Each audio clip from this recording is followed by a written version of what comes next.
Salut! Récemment, j'ai vu le nouveau film Malcolm and Marie, un drame disponible sur Netflix qui a été écrit et réalisé entièrement durant la pandémie par Sam Levinson, qui avait réalisé 7 épisodes de ma série coup de cœur Euphoria, disponible sur Crave. Ça met en vedette Zendaya, qui a récemment remporté un prix Emmy Award pour sa performance pour son rôle de Rue dans Euphoria et qu'on verra prochainement dans le film Dune de Denis Villeneuve. Et elle partage l'écran ici avec John David Washington, fils du grand Denzel, qu'on a pu voir l'an dernier dans le gros film Tenet. Malcolm est certain que son nouveau film va obtenir un succès critique et commercial, mais la soirée de première va prendre une tournure inattendue quand lui et son amoureuse Marie devront affronter des vérités sur leur couple qui vont mettre à épreuve la force de leurs sentiments.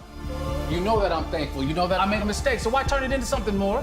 Because it's about how you see this relationship. Look at me. I'm the last person standing.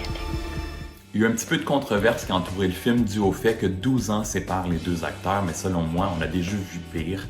Tout le film est en noir et blanc et se déroule au même endroit, dans la maison sublime de Malcolm et Marie.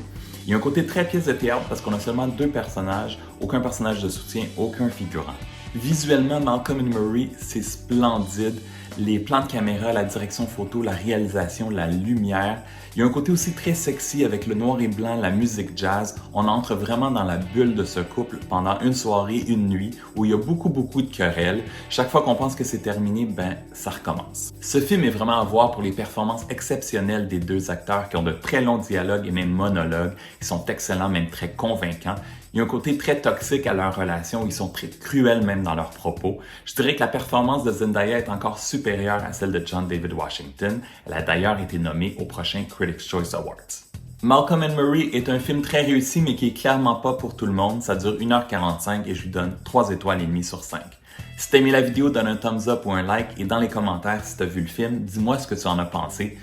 Tu sais que tu peux me suivre sur ma page Facebook, sur mon compte Twitter, sur mon compte Instagram et sur ma chaîne YouTube. On se retrouve dans quelques jours pour ma critique du film Greenland avec Gerard Butler qui est disponible sur Prime. Ciao!